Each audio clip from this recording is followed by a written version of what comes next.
I am Sugar Mash. This is Carnival season, pageant season, the season. And today we're just having a little chit chat with our current National Carnival contestants.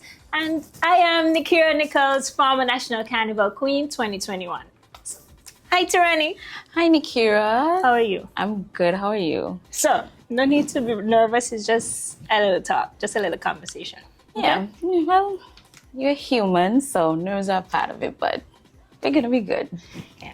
Totally understandable. Been there before. So, who is your sponsor? What number? You guys already picked your number and stuff like yes, that? we did. So, as you are aware, I am Taerani Phillip, ambassador number 3 in this year's St. Kitts Nevis National Carnival Queen pageant. I am proudly sponsored by the best music festival in the Caribbean, St. Kitts Music Festival, an experience like no other where music meets paradise. Ooh, nice. Catchy. So, in terms of platform, do you have a platform? I was very much excited about mine and delivering it. So, what's your platform? Yes, so my platform is Pitch Perfect, scoring goals for the future of St. Kitts and Nevis football. So I am a very avid football fan. I was introduced to sports at a very early stage in my life. My dad played football and I have other athletes in my family. But I took a special interest in football because I saw how it brought the community together and it was just a fun sport to go and watch. And it is something that is very near and dear to my heart. I am very proud of my team, the SL Hosford St. Paul's Football Club, and we are the 8 times champion. My platform is focused on empowering youth and women through football because we see in St. Kitts and Nevis that the men's football league, it is very well supported. But I realized that the women, they don't have as much support. And I think that in order to raise the standard of football in St. Kitts and Nevis, I believe we have to start with the youth because everything starts from an early age. I agree.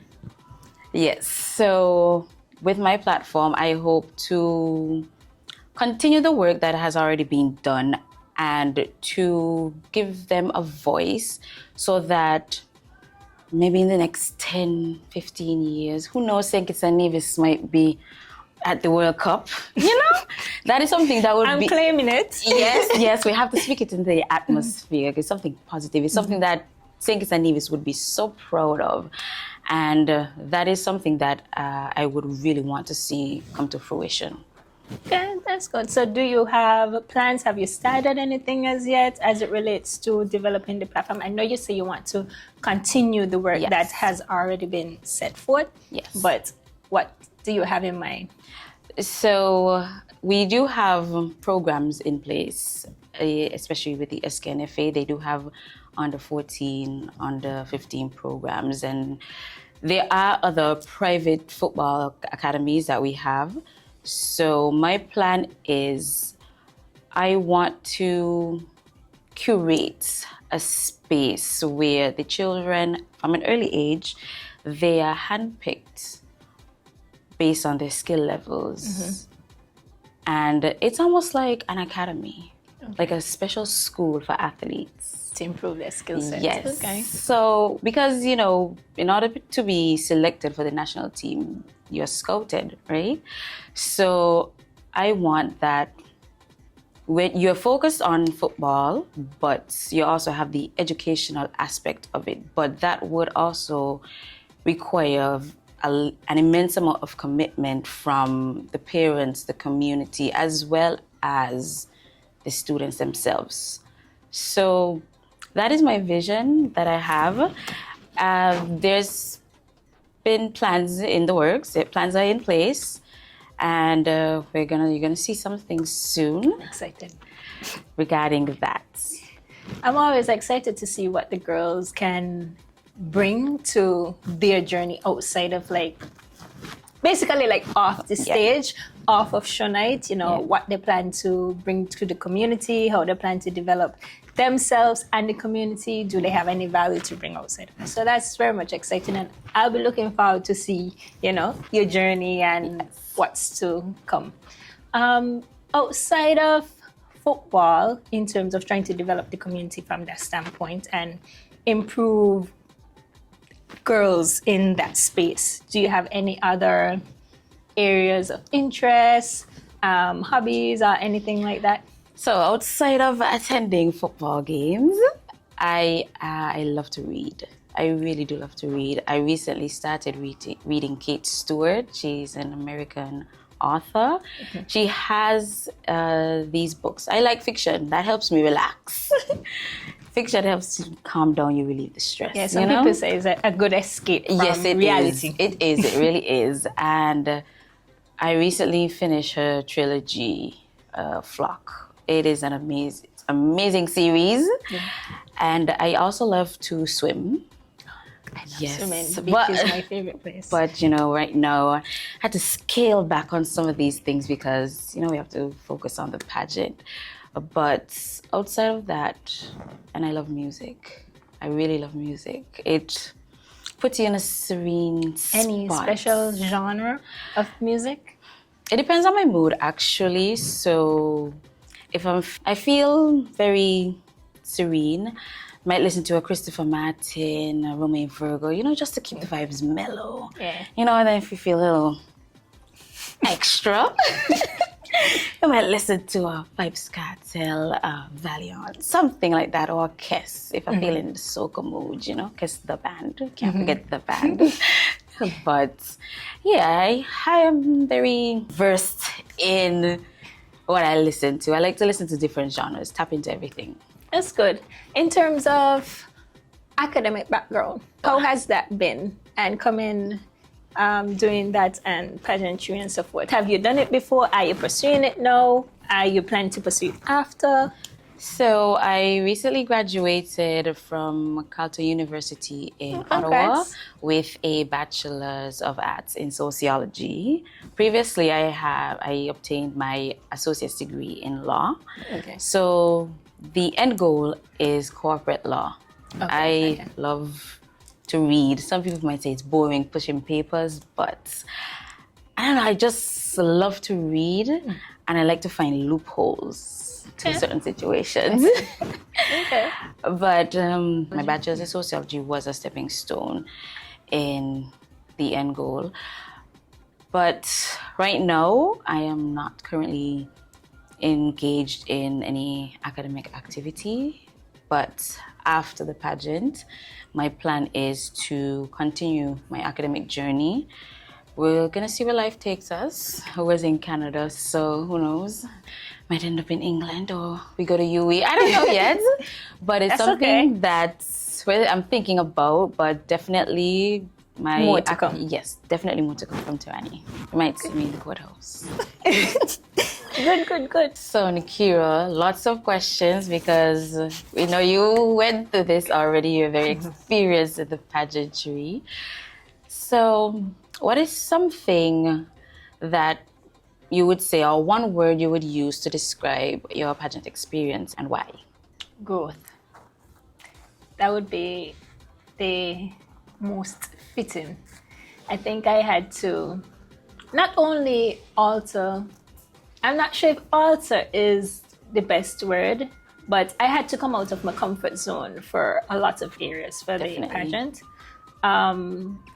In every aspect I could possibly think about, from public speaking, eating habits, creating more discipline, being more comfortable in social settings, dropping the glasses, being not just, when I say comfortable in social settings, because as you know, it was during COVID as well, but still being able to socialize with those restrictions and being strategic about it. And also not being a very much glitz and glam person in my regular daily life. pageantry calls for certain things. Yes, and it does. with it, you just have to adapt. Yeah. So I think those were a few challenges that I think that I had to deal with. But overall, I would say growth. Growth. Yeah. For the better though. Yeah, Yeah, it was really good. Definitely. Yeah. And on the night of the show, when they announced that you were the winner, what feelings were running through your brain? How are you feeling? Tell us about it. Give us a little insight on that specific moment. Internally, I think I was like screaming and shocked and stuff like that. Unfortunately, because it was during COVID, I was not able to have my entire support system there, whether it's because of vaccine related issues and some people being pro-choice, which I totally respect. So that was a little bit unfortunate. So while I was excited, it would have been really nice to have, all my loved ones there who would have loved to share that experience with me as well, especially being part of the journey and knowing how much it took and all that I had to go through and what I kind of made them go through as well, like being part of the journey and having to deal with like the ups and downs of the emotions. So that was probably one of just a downside of it. But I remember seeing one of my uncles there, which I totally unexpected.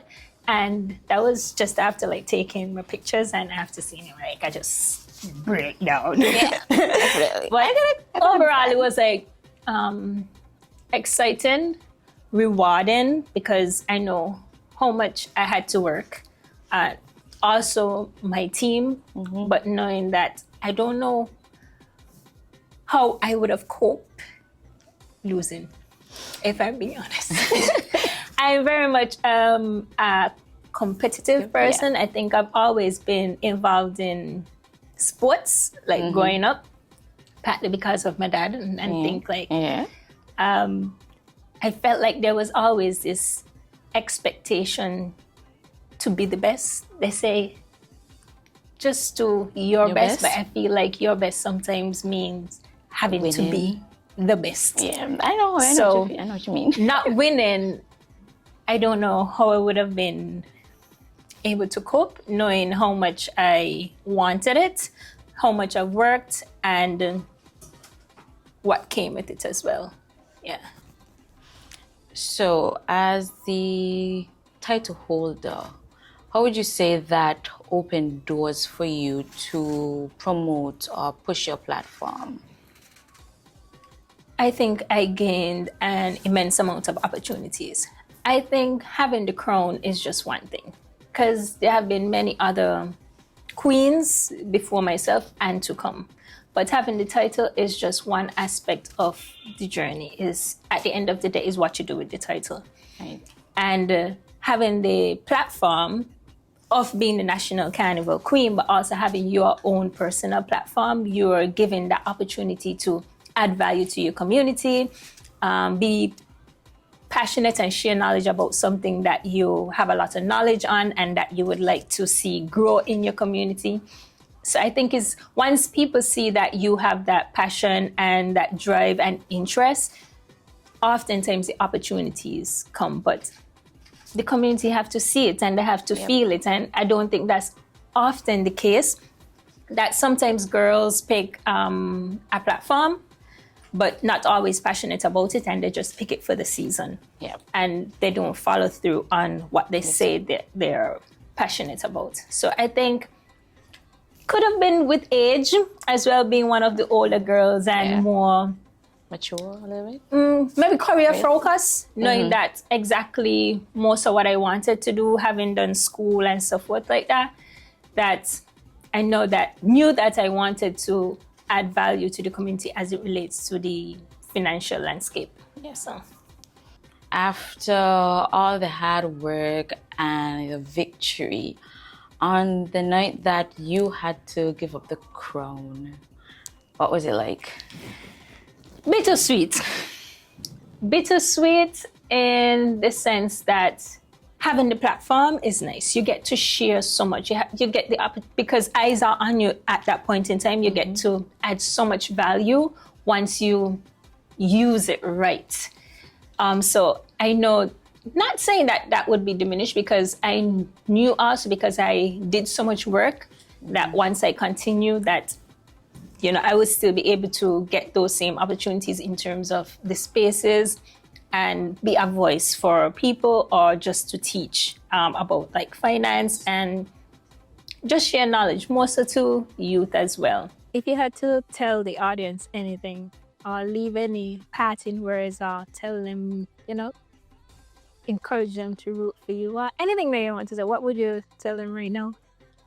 I would say that on the 23rd of December, I believe that this would be one of the best shows ever. We have 4 other lovely contestants, very beautiful, graceful, intelligent, energetic ladies. So I think it's going to be a real competitive, friendly show. But I would encourage you to come on out and support the girls, because it's not easy putting in all this work. So not just myself, but the other girls would definitely appreciate the support of the community, of the citizens of St. Kitts and Nevis. And I'm going to be a little bit biased, obviously, but I think you should support me, because some people might see me as an underdog, but, there's always somebody to look out for. So I believe that I have that little pizzazz. Some people might see me as quiet, but I think I can be one of those people to look out for. Definitely. I will be one of those people. Content. So we would like to say thank you to our former national queen, Nekirah Nicholls, for taking the time out of a very busy schedule, for having a little chit-chat, for giving us insight and advice on how to navigate pageantry and just life on a whole. And we would also like to thank our sponsor, Carnival, for sponsoring this episode.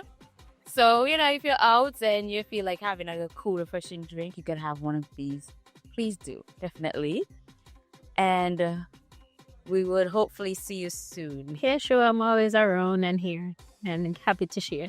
So with that, we're going to end this episode of I Am Sugar Mass.